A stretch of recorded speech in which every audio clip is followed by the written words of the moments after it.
Good evening, everyone, and thank you for joining us tonight. My name's Lauren, and I'll be your host for the evening. Tonight, we're going to have a discussion about marijuana laws and criminal justice system. First, I'd like to welcome our special guest tonight, Natalie Papillion. Before we get started, I wanted to remind everyone that if you ever have any questions, just feel free to post them in the comments or the chat as long as they're on topic, and we'll address them as they come in. So before I get to introductions of our wonderful hosts, I'd like to start the discussion off with a focusing activity to get everybody's mind in the right space. So if you could just post your answers to the following question in the chat box or the comments. Why should cannabis be legalized? Let's go ahead and respond to that, and while those answers are coming in, I'll go ahead and introduce our guests. So up first, we have Natalie Papillion, who is a strategist, organizer, and criminal justice-focused writer, researcher, and historian who currently sits on the board of directors for The Last Prisoner Project, which is a nonprofit organization focused on issues at the intersection of cannabis policy and criminal justice. As The Last Prisoner Project's Director of Strategic Initiatives, Natalie leads the organization's research, public education, and legislative advocacy efforts. Her work with The Last Prisoner Project and the Equity Organization is focused on dismantling America's war on drugs, advancing common sense, public health-focused approach to U.S. drug policy, and ensuring those disproportionately harmed by our unjust and ineffective crusade receive equitable access to the social, legal, and economic opportunities accompanying these drug policy reforms. And finally, we have Ms. Mia Mason, who's running as the Congressional Democratic nominee for District 1 in Maryland. She's a 20-year veteran who served in the Army, Navy, and D.C. National Guard before retiring in 2018, where she then shifted her focus back to advocating to fight and restore equity and equality back into our communities. Mia will work with marginalized communities to bring their stories to the House floor and make sure they are heard and taken care of. Mia believes in the legalization and decriminalization on a federal level and will fight to make that happen. So while we're waiting for our answers to come in from the audience, it looks like we have one right now, which is, so there are less people in the prison system. Absolutely. I'll go ahead and turn that question over to you guys. Natalie, why should cannabis be legalized? So that's a really important question, and there's several ways into it. But at a high level, cannabis needs to be legalized, taxed, and regulated, which is an important element of it, because our current approach to cannabis policy is ineffective, unjust, and discriminatory. So without boring you all on sort of the long history of cannabis criminalization, though it's fascinating and making me sound like a conspiracy theorist, but I promise this is all, within the federal archives. It was criminalized in the early 20th century explicitly to other and demonize what sort of the founding commissioner of the Federal Bureau of Narcotics called the degenerate races. So from the very onset of cannabis criminalization in the U.S., the policy has been used less as to effectuate common sense public health policies and more as a form of social control against, immigrants and minority communities and the most vulnerable amongst us. And so we need to reckon with this history, look to data and science and public health experts who have, since sort of the beginning of criminalization, been speaking out against this policy, and replace it with something that, counters some of the public health harms that come from excessive consumption, works to ensure that minors and other vulnerable individuals have the education they need, as well as the guardrails in place to ensure that they are not consuming, because we do not want, unless it's, prescribed by a medical practitioner, we do not want our youth consuming cannabis. And right now, the way we have it, it actually incentivizes underage consumption in an unregulated market. And we need to ensure that those who have been sort of the victims of this policy, whether through the 10 million cannabis-related arrests that have happened over the past decade and the many millions before, or the people who are currently incarcerated for cannabis possession, which numbers in the tens of thousands at this moment, we need to make sure that we are working to repair some of the harm done to both them personally as well as the communities that have similarly seen the ravaging of this ineffective policy within their neighborhoods. You're absolutely right. it does need to be legalized because it disproportionately does impact, low income and communities and communities of color as well. Mia, what would you go ahead and say is your answer for why cannabis should be legalized? Well, it will help our economy. We're currently hurting right now throughout the entire world. And this pandemic has really put a stifle in everything. Like she said, it was early 20th century when this, law was put in place. It was like prohibition on alcohol. But yet you can go get Sudafed with your ID card and CVS, and then you can go to a cannabis store and get cannabis, medical cannabis, once you get your card and everything else, just like you get a driver's license. So we need to be able to make sure that we help our economy by making sure that it's legal, and then fight this whole decriminalization of what this law has done for nearly 100 years to hurt our communities and bring those people out of the prison system, the jail system, and get them back on the street, get them back in jobs, get them back in homes, and help them out, and really take that funding that she talked about and put it to good use, because it will go into the families and social programs that are missing right now because they've been cut and deregulated by this administration, which would honestly help Maryland a lot. If we were able to have full legalization of this. She did talk about a little bit about the underage portion of this, and we also need to make sure that it's of the same proper age as tobacco. So hopefully we can make sure that this is a product that everyone can consume or use safely, and then of course reduce the actual incarceration and targeting of those who are using marijuana. You're right, Mia, and I think that a common theme underlying all of this is that there's inequities within the marijuana policy in relation to the criminal justice system.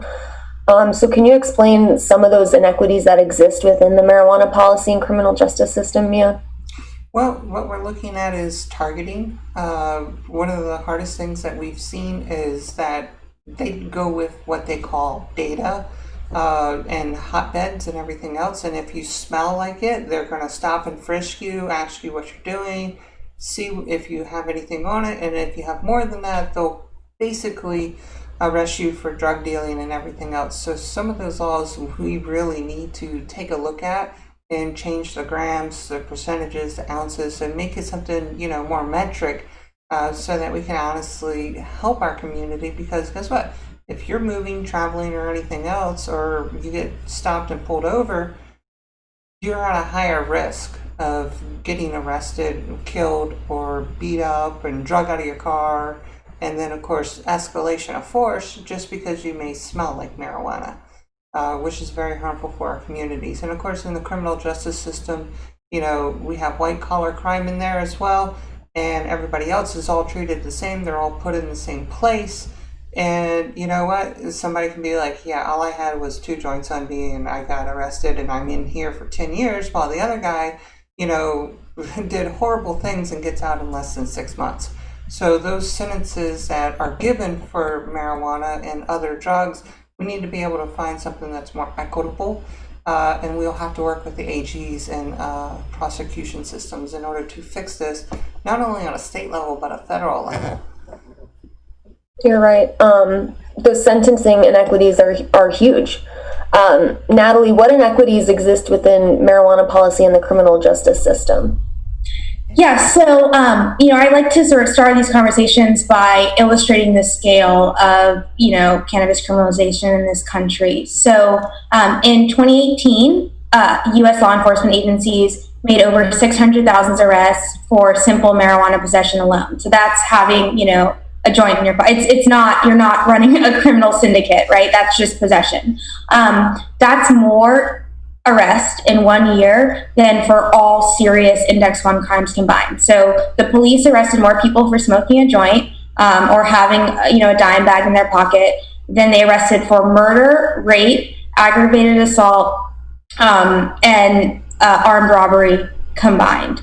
Obviously, the Index 1 crimes I just sort of elucidated are much more important to solving and dedicating law enforcement resources towards than, stopping a consenting adult from participating in a recreational activity, much like sitting down with a glass of wine or many say the scientific consensus is less, harmful to one's body.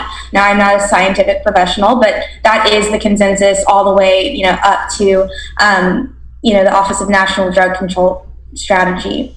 So when we know that there are a series of incentives and a perverse set of incentives that compel, the rank and file of our law enforcement officers, our law enforcement agencies, to spend a tremendous amount of manpower and hours and resources policing these low-level drug-related violations when they personally, and I live next door to the 76th precinct here in Brooklyn. I have a relationship with many of the officers there, and they don't, for the vast majority, have no interest in busting people for a joint. They think it's a waste of their time. It's actually kind of an insult to their intelligence and skill set.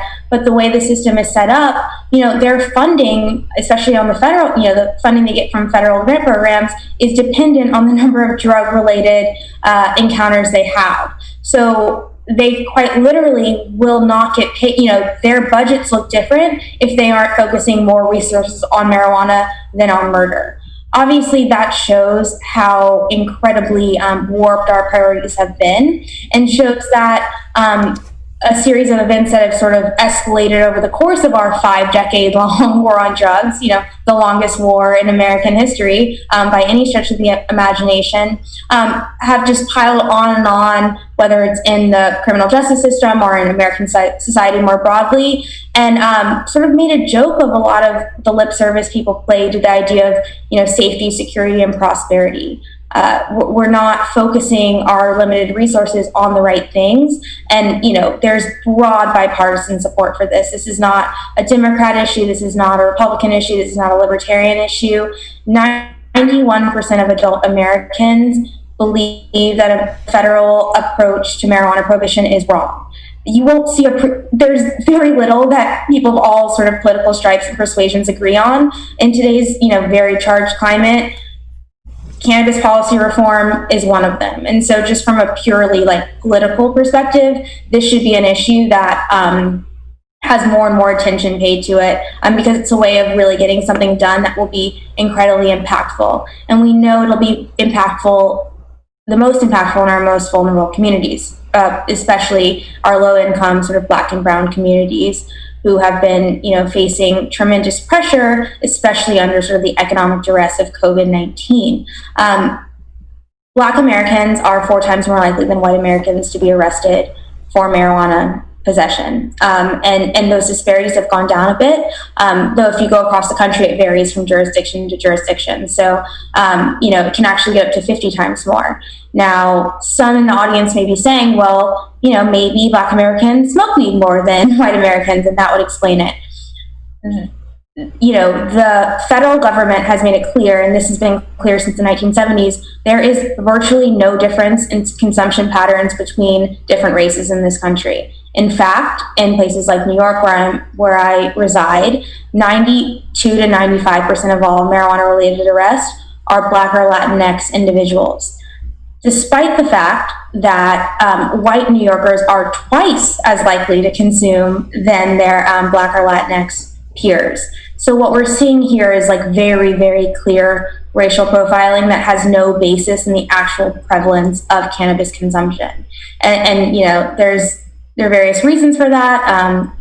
Drawing back to the perverse incentives I've spoken about earlier, but it's particularly obvious here. There's really no way of sort of explaining that away because we have the data, we have the evidence, and we know there's no reason Black Americans should be 4 times more likely, especially, and that disparity even goes up when you separate by age groups.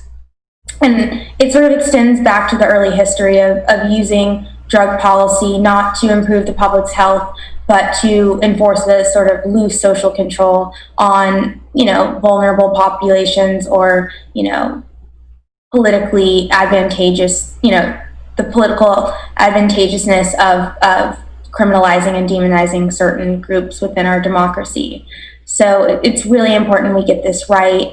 I think there are many, many issues with our criminal legal system. We could spend hours and hours talking about all of the different elements, but I think cannabis policy is particularly, the injustice is particularly visceral, given the fact that federalism has made it so that there are states in which, cannabis is legal, and there are states, you go a mile down the street and it's not. So you have individuals, disproportionately wealthy, white, and well-connected, people who actually, during their time in office, advocated for sort of tough on marijuana laws, like former Speaker of the House, John Boehner.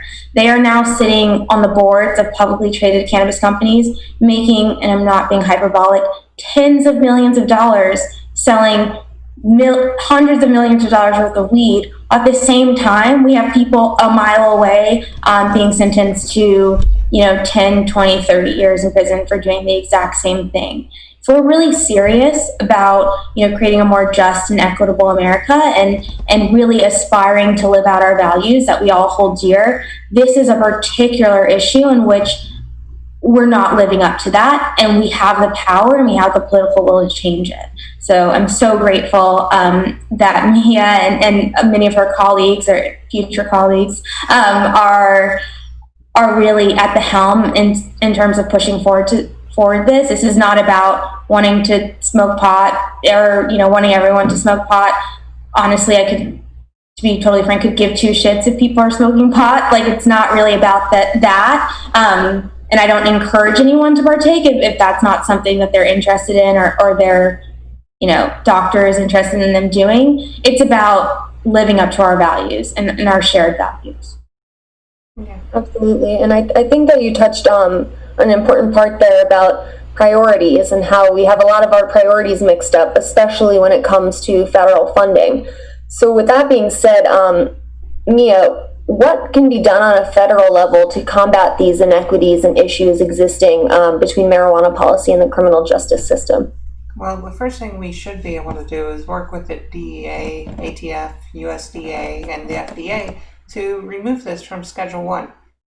Make sure that it is not on there. It shouldn't be on there. We had, imagine alcohol going back on, like a Schedule 2, Schedule 1, and then doing the same thing that we're doing to folks with marijuana. We can make money by actually doing the right thing with this and then have an actual shop that's just like a liquor store. You go in there, you get what you need, you get out, you go do what you want. Who gives a hole or crap about what you're doing with it? It's your freedom here in America is being deprived when you are using something that you really need to use, and it's taken away from you, and then you are paying the consequences fourfold just because it is a law that shouldn't have been there because somebody wanted to racially profile you or anyone and cause you harm. These are some of the things that we honestly need to get changed and get on the books because, like you said, those CEOs they're making their money, hand over fist here, and it's cash. It's not like credit card. It's not like this. It's actual hard cash, and even with the financial system, we have applications where you can't even have a bank account, and we also have rules and laws where you can't even get benefits if you do this. You can't even have a gun if you do this. So, it's just like a driver's license. You can get your alcohol, you can get your tobacco, you can get your guns, you can get all of this stuff. But we need to make sure that this, privilege and right is protected by the Constitution.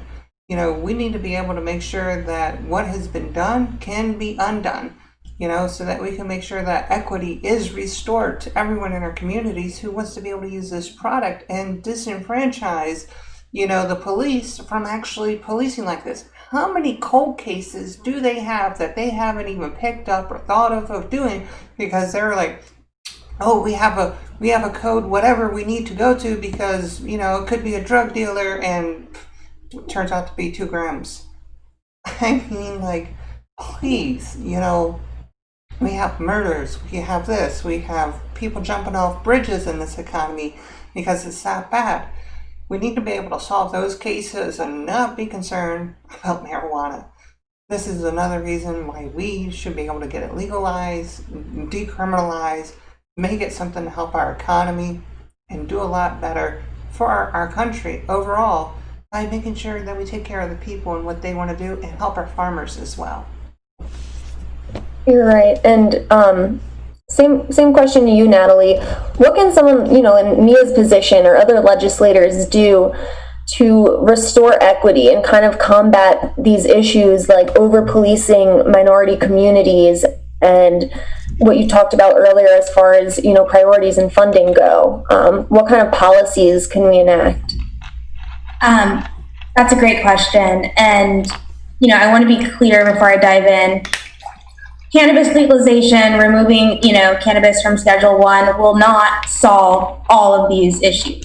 But I say it's a politically viable, really, outsized, has an outsized impact if we were to sort of push this forward. On the federal level, Mia has it 1,000% correct. We need to deschedule marijuana from the Controlled Substances Act, where it was, the backstory was actually only meant to be a Schedule 1 drug temporarily, but that's a whole Nixon administration history that we could get into at another time. But right now, the federal government considers marijuana more harmful than cocaine, LSD, heroin. Anyone with any sense knows that that's just blatantly untrue. And we see today, very viscerally, that Americans are, have lost faith in a lot of our public health policies. They're not necessarily adhering to the advice of scientists and experts. And I think it's really important, for it to move towards a more sort of sane approach to a lot of different public health policies that, things like the Controlled Substances Act are updated to reflect reality and medical and scientific consensus. You would be very hard pressed. It would be almost impossible to find a credentialed medical authority who says that marijuana has no medicinal value and a high potential for harm. I would love to meet the doctor who says they'd rather someone do heroin than smoke a joint. I think it would be. His name is Andy Harris. Well, Andy Harris, I would love to see the receipts, as the kids say. I'd love to see sort of the data on that. I mean, things like the gateway drug theory have been disproved over and over again. That is technically the gateway theory has been discredited by the federal government. If they don't publicize it because it doesn't align with sort of the policies they're pushing, but we have reams and reams of data that shows this is not an appropriate thing for the federal government to be doing, and we need to realize that in legislation. I think when we sort of deschedule, there are many ways to sort of cut this. Obviously, we have state-by-state legalization policies, and there's several pieces of federal legislation that would basically allow the states to legalize if they so choose, which is actually what happened after alcohol prohibition. It wasn't a federal sort of mandate requiring all states to legalize. Ideally, there would be a sort of a carrot and stick incentive system, because we wouldn't want a situation that mirrors a lot of what's happening today, where you can make money in one state and then cross a state line and you're in jail for 10 years. But we need, without those federal penalties, federal prosecutions will go down, and state administrators and criminal justice actors will also feel the pressure to relax their own state statutes and local statutes and sort of move forward with legalization within their own jurisdictions. And I think when we're setting up that regulatory policy, we need to be smart about this. And Mia is so right. A lot of this is about the economics. Now, cannabis legalization, I'm going to be totally frank, it will not solve all the budget woes that states and jurisdictions are facing by a long shot. I mean, we are seeing deficits like we've really never seen before. But it'll be a really helpful first step. It's a new revenue stream, especially if it's done, intelligently and with an eye to sort of the nuances of a developing industry. I'm very much in favor of sort of a progressive tax on the, over time, so we can sort of transition both consumers and suppliers from the traditional market into a regulated and taxed market. We can make sure that we have safeguards to ensure that consumers are able to access, tested and labeled and effective products. We need to protect our consumers as well. And if we set up these well-regulated structures, we're going to see money flow into state coffers and local coffers. We're going to see economic development, both within business districts, and then of course we're bringing it back into communities. And we're also going to see a lot of the negative externalities associated with illicit or unregulated sales disappear. It's much easier for a teenager to get pot than it is to get alcohol. And that's not because there's some weird biological chemistry thing with alcohol for, in teenagers. It's because it's hard to get, it could be harder, but it's difficult to get alcohol as a kid because we're checking IDs. We have civil penalties for those who sell to underage individuals. Right now, that's not the case with marijuana. And so people who choose to sort of sell have no structure and have very little incentive to not sell to kids. And we've seen that happen, across the country. We see actually youth consumption decrease upon legalization, which is a positive, in my opinion.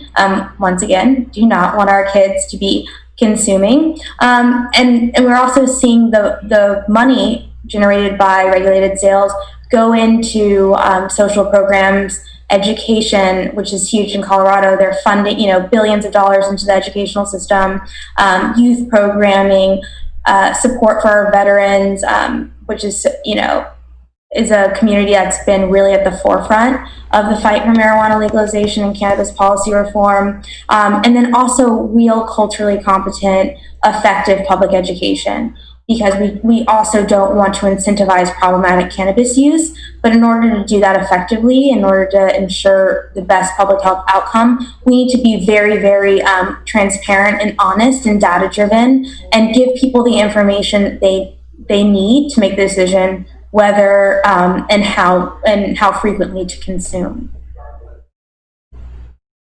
Yeah, did you want to add anything else onto that? Yeah, I think one of the best things that we can do for the community is that part where we were talking about the whole taxing and everything else. We understand that the police have been very militarized and everything else, because she was talking about earlier about, they're mainly funded about how many drug-related cases they get. Well, if we incentivize them to look at the other stuff and pay them based on that, that money that is going back into the coffers she talked about will really help out social programs like the YMCAs, after school programs, and the teachers that will be educated by that money that isn't going into the police anymore to just go bust people for marijuana possessions. I think that would really help us out in the long time. And then basically help get our police back into the communities and patrolling to stop, the harmful crimes that happen versus, wasting their time in court all the time for simple possessions of marijuana. Yeah, I think the cost savings on the policing and drug law enforcement is going to be huge. We do not need to be spending tens of millions of dollars outfitting our local police precincts with military-grade weaponry. And yeah, I'm sure you have personal experience with this. We do not need SWAT teams rolling down American streets. It's not helpful. It actually, in many ways, has an oppositional effect on what we're trying to solve. It engenders distrust and, engenders a lack of respect for law enforcement because they're seen as illegitimate. And there's a case to be made in some, why are you busting down people's doors and then putting, your grandmother's life at risk and traumatizing children to bust someone for a pot? That's obviously, the community is going to start to look at you a little funny and not go to you if you are a victim of a serious crime, cooperate on really cold cases or other more aggravated instances, and you may start to see the police as not protectors of the public health, but actually people out to penalize and harm the communities they're purported to serve. So we can, engender better community police relations by repealing a lot of these laws that only work to basically galvanize distrust between the two parties. And we can save a lot of money doing it. Imagine the money that's sent to sort of mine-resistant Humvees in Maryville, USA. Imagine if that went to our educational programs. Imagine if that went to pay teachers. Imagine if that went into investing in stable living wage, family-sustaining roles.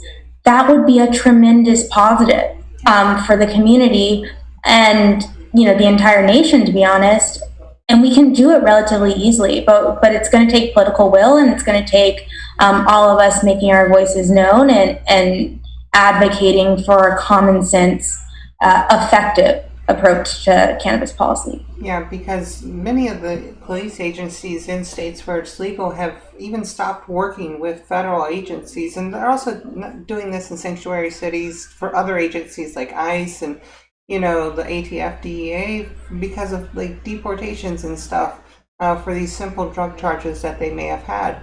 And they're basically, the police are wanting folks to call the 911. They want them to call and feel that safety again when they show up and to support their communities. They're tired of, having to take everyone in for the silliest things. And it could be a lot better in the future once we get this decriminalized and we get our police trained in how to handle this and help everyone in our community by returning those funds that went into the military to other locations like you talked about, to our teachers, and of course the farmers who are going to be growing this to help our economy skyrocket instead of continually crash like they have in the last 3 days. So, we're hopeful that a lot will change and that this coming Tuesday, everyone should be getting out to vote and making sure that they understand exactly who we stand for, why we're doing this, why we're saying what we're saying, and hopefully this inspires you to make a change in who you vote for. Because I want you to vote for the policies, not because of, your beliefs that we're, quote, defunding the police or anything else. We're simply providing an avenue to help everyone in our community to make a safer, better community by helping our economy, helping you, the teachers, helping you, the farmers. I think that would really help everyone. You're right, Mia. It's very important to vote, and if you live in Maryland, early voting has started already and ends on November 2nd, 7 a.m. to 8 p.m. I wanted to move on because we have talked a lot about people entering the criminal justice system kind of as a catalyst of the inequities in marijuana policy. So I wanted to focus a little bit more on how we can help people who are affected by the marijuana policies who've already have like a brush in with the criminal justice system. What about those people who are kind of left behind, who have already been persecuted and are in the system? Natalie? Yes, so one of the most insidious elements of this entire sort of initiative that is cannabis criminalization are the collateral consequences of a conviction. So there are, estimates that 1 in 3 Americans has a criminal record. 1 in 3 Americans are not criminals. I mean, that's not the case. It's just the way we conceive of criminality based on a lot of these flawed policies and honestly racist and xenophobic policies. And with a criminal record, you are prohibited from accessing so many of your, constitutionally protected liberties that we hold very dear as Americans. So in many cases with a cannabis conviction, you cannot serve on a jury. You are liable to get your children taken away.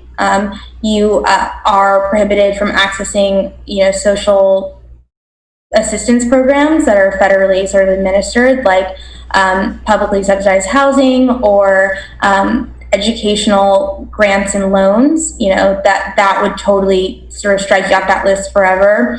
It's incredibly difficult to get a job, especially sort of a above board living wage family sustaining role. And that's not necessarily because employers don't, have some inherent prejudice against people who smoke weed. It's just the way the criminal legal system has sort of forced them into this. And obviously that's an incredibly negative state of being for those with charges on their records. And it doesn't just stop there. It's a ripple effect. It's families. It's probably, to everyone listening, I can almost guarantee you it's someone whether they're open about it or not. They cannot access the, role or the employment that they need to be successful, sort of family supporting, sustainable, sort of civically engaged members of the community. And when that happens, it is negative for all of us. Like, it's not just a us versus them. We see, in jurisdictions where we have a large number of folks with criminal records, especially related to drugs, we see sort of gross, I'll call it like jurisdictional product, for lack of a better term, plummet. And obviously that means the entire community is sort of suffering financially because of those collateral consequences. And of course, the families and the individuals who are saddled with them. So any move towards cannabis policy reform has to be done part and parcel with, what we're calling retroactive relief. So expunging those low-level nonviolent charges. There's no reason getting caught smoking weed when you are 18 should sentence someone to a lifetime of poverty. And that is, and I'm not being hyperbolic, oftentimes the case, especially for those who are not super well connected and don't have $40,000 to sort of spend with the best-in-class criminal defense attorney. It's definitely not an equal justice system. We're not living up to our values of equal justice under the law. And we're also just not being transparent with folks. It's not a slap on the wrist. Fortunately, we've evolved to the place where, while there are tens of thousands of people incarcerated for cannabis, we're not seeing the numbers we were seeing even 10 years ago. But just, even an arrest, even a citation, has a ripple effect and can impact your eligibility for all of the different liberties, as well as all of the different opportunities that I detailed earlier. So it may feel like weed is not a big deal. It's all over TV and the media, and everyone from Martha Stewart to Snoop Dogg to John Boehner has their own, it's the great uniter in that way, has their own cannabis company. And so I think people are often sort of poo-poo the issue as, not being important or substantive. But those celebrities we're seeing, sort of those politicians who are entering in the industry, they are the exception. There are 600,000 Americans arrested every single year for this. At the same time, their peers are making millions. So, as we work to ensure that we're living up to our values of liberty and equality for all, let's start here, because there are very few sort of more cut and dry examples of that failure than our cannabis policy. Mia, what do you think we can do to help people who've been persecuted by, the inequitable marijuana policies? Well, we have to take a look at their convention and basically say, hey, look, is this nonviolent? You were just arrested for your possession. You were just arrested for smoking. Let's get you out of the system. People are getting out of the jail system simply because there's COVID, and then that's just so that they can make more room to bring in other people. So, they have their own private agenda. We need to be able to end that. So basically, we want to be able to take some of that police funding, put it back in the PSD. So that's the Public Defense Services, and then make sure that, they actually are able to prevent the person from going in the jail in the first time. We've taken a look at a lot of things where, we've taken it from a felony down to a misdemeanor to, it should be as simple as a traffic ticket if you're doing something stupid with it. But please, we understand that the laws need to change to fix this equity. And it will take time. It's not a miracle overnight thing. This law has been on the books for a very long time, and it's different in every state because they subjugated their communities differently in every state. So we have to be able to work willingly and adapt to this to make sure that it gets changes, because, African Americans, 13% of those black men, totaling 1.4 million folks, they're in jail right now. And when they get out, at whatever age that they're going to get out, if we don't release them first, they're often just disenfranchised by their benefits and everything else. They're looked at before, they get a pop-up on their job application for background checks saying that this is what they were charged for and everything else. And that's a hiring practice where, like, are you going to continue to do this? Well, is it something functional that you can do? This is where we need to be able to have the harm programs to, provide that as an ADA concern. If you're going to continue to use marijuana, which, many people still do. CEOs are banking in on this. So instead of like having opioid problems and everything else, this is an actual opportunity for marijuana to be successful by also getting them out. But often, like we said, their benefits are denied, and this includes their right to vote. Something that's going on for a lot of folks right now because it's still classified as a felony. Even if it's a misdemeanor, it's kind of like paying a poll tax. So in order for us to get rid of this law, we got to work with good attorneys, the ones that are $200,000 per lawsuit, and actually get this taken off the books. So organizations, nonprofits like yours and others are teaming up together to basically take this law out because it's more of a poll tax and people can't even vote until after they've paid all of their fines and everything else. And same thing with getting their driver's license, getting student loans, getting themselves educated, or getting an apprenticeship program, or getting a simple job and housing. These things have affected them simply because they were arrested and disenfranchised and judged for smoking or having possession on them, which should have been a misdemeanor and shouldn't even been a Schedule I drug. So we need to be able to fix this history, forgive them, and make sure that we get a lot more people in the proper place with their families working tomorrow. Yeah, I could not agree more. One thing I often like to remind people is national polling shows that over 50% of American adults have smoked marijuana in their life or consumed marijuana in their life. So by that measure, over 160 million Americans could easily have sort of these misdemeanor or felony charges on their record. It was by the virtue of sort of coincidence and circumstance that they were not necessarily all arrested for this. If over 150 million Americans are doing something, it's very clear that we should not be criminalizing it. I can guarantee you 160 Americans, 50% of all adults, don't consider themselves criminal. But the way, the laws on the books say that they are, and say that they are liable to go to jail if so caught. We don't have the resources to imprison every single person for marijuana, but we could if we wanted to. And obviously that would literally decimate half of the population. So we need to really interrogate what, even sort of more philosophically, like what is a crime and what isn't. Just because a law is on the books does not necessarily make it virtuous.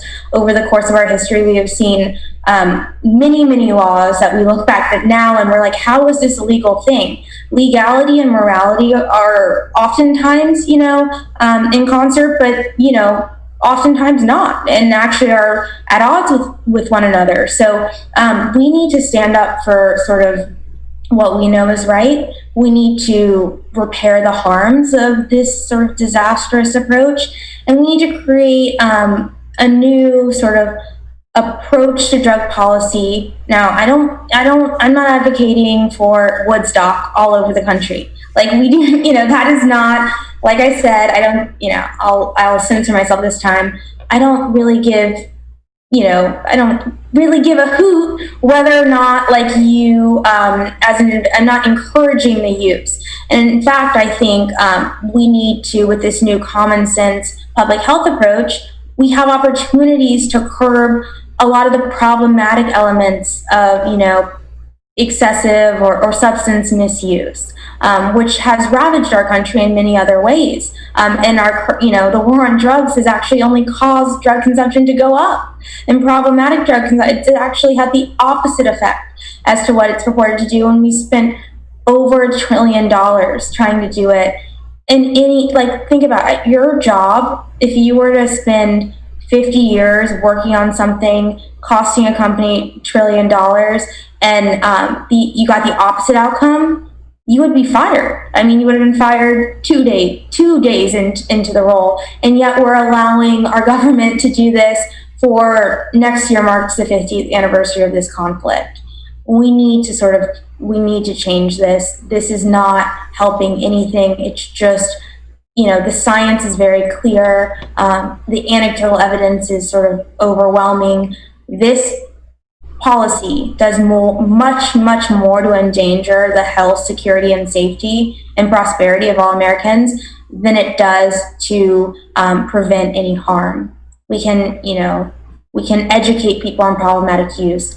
We can ensure our young folks are no longer able to access this product as easily. We can assure that veterans have options for pain management that are not opioids. Like I've been to the National Cannabis Policy Summit every single year, and I would say half of the audience are veterans or veterans' rights advocates who are begging the federal government just to allow the VA to do research into this. I mean, there's a lot of research that goes on outside of the U.S. because they know that this could be a tremendously helpful sort of medicine for them that would not sort of force them into opioid use and unfortunately, all too often, opioid misuse. So we need to, look past the siren song of big pharma and think about what are some other ways of approaching the real sort of health and medical issues that, way too many of us are suffering through right now. And I think cannabis has an incredible, potential to do that for those who, consult their doctors and their medical professionals and do it. But we cannot be threatening veterans with jail time and with a loss of their benefits because they want to fill a prescription that their medical practitioner thinks is the best option for them. And that's what's happening day in and day out right now. And here's a wonderful idea, get it on the national ballot as a question. 2022 is coming up, 2024 is coming up. A lot of organizations can come together nationally and get this put on the ballot as a question so that we can actually tell our congressmen, tell our senators, this is what America wants. Because, sometimes when we go lobby in Annapolis, DC, or in other states, we're often heard and then ignored, or it's passed for measured and then doesn't pass the House because of partisanship. So if we take a national measure on this, get it on the national ballot, I think that we can probably make a bigger change, and that's something that we can probably do in the future. And it's sad to hear that it's 50 plus years now, and we need to be able to move beyond this and stay progressive and work toward ending this war on drugs, and this is the fastest way to do it. I definitely agree. I love the idea of sort of a national referendum. And I want to stress this is a bipartisan issue. Now, like I said, there are very few things, unfortunately, that bring people together. When I say the sort of cannabis reform community is the most ideologically diverse community of folks I've ever worked with, I'm not being hyperbolic. You have your hardcore libertarians who really, this has been one of the biggest issues for that camp for decades. You have, your left-leaning sort of very social justice-minded folks. You have your big business sort of proponents who see sort of the economic potential of this. You have rural communities.